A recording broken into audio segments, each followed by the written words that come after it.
Hey guys, welcome back to the Financial Freedom Channel, where we make your money work hard for you. So today I want to share something that I found incredibly helpful with my stock investing, and that is being able to see the U.S. portfolio of Mohnish Pabrai. Not quite in real time, but pretty close. So every quarter, he's required to disclose his holdings. Through the SEC, through what's called a 13F filing. I'm going to show you how to see his 13F filings, what his holdings are. So here I am at the sec.gov website. We're going to click on company filings. And then I know that the LLC that he has his US portfolio registered through is Dalal Street. So I'm going to search for that. And then here I can see his 13Fs. So every quarter he's required to file a 13F. Here's the most recent filing date. That was for his holdings between January 1st, 2018 and March 31st, 2018. So essentially through this 13F, we're seeing a snapshot of what his holdings are as of March 31st, 2018. So I've already got that pulled up right here.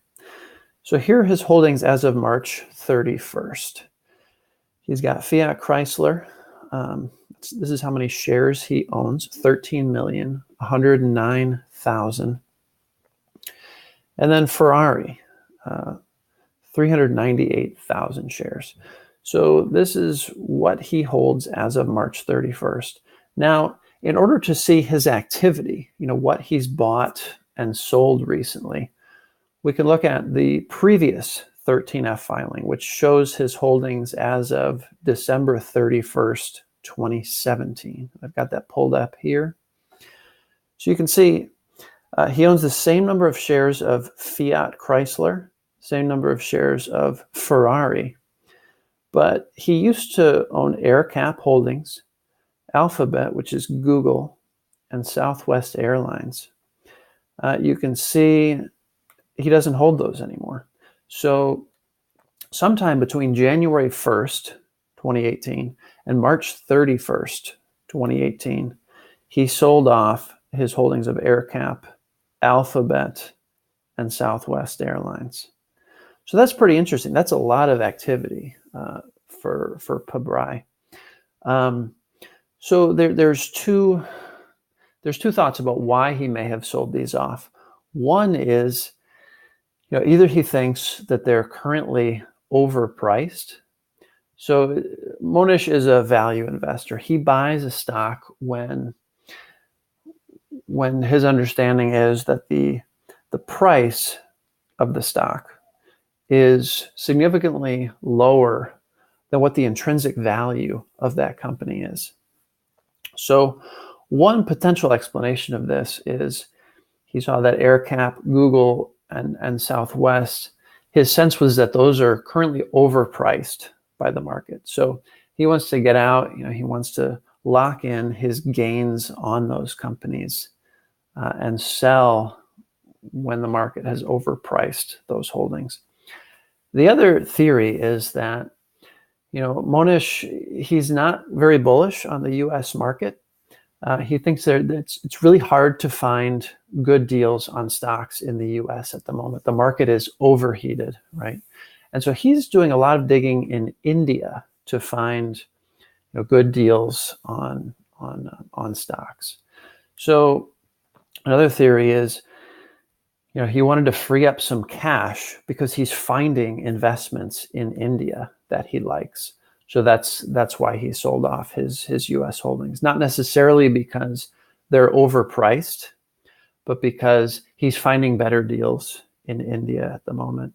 And he doesn't invest in Indian companies through this fund, Dalal Street. So those are two explanations of why he may have sold out of those US positions.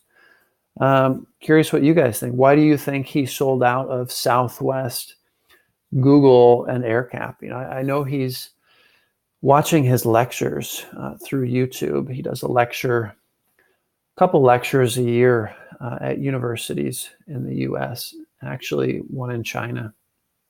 And I'm curious why he sold off, especially Google. He went on to say in one of his lectures that Google is one of those companies that he's excited to buy and hold for the long run. Like, he thinks the competitive advantage, the moat of Google is really strong. And so he left me thinking that he was going to get in Google and he was going to stay in Google for the long term. He saw that company as being one of these 10 to 100 multi-bagger investments. So I'm surprised that he got out of that. My sense is that he must have found something in India that he was excited enough about to liquidate his Google position. So yeah, I'm curious, guys. Leave a comment if you have any thoughts about why he sold out of these 3 holdings. I'm really curious what he sees in the U.S. market. It seems like he's fairly bearish on the U.S. market. He seems to still be bullish enough in Fiat and Fiat spin-off Ferrari to be sticking with those at the moment. But really curious to see if when he's planning on adding some new positions in the U.S. I imagine it's not going to be until there's quite a market correction within. I think it's going to happen within the next year or two. Ray Dalio has gone on record saying that he thinks it's also going to be before the next presidential U.S. election that we're going to have some kind of correction in the U.S. markets. So anyway, I just wanted to share that, guys. I think this is something that I think is super valuable for the individual investor to be able to see what investors like Pabrai are doing through these 13F filings. So that's it, guys. Thanks for watching. Have a great day.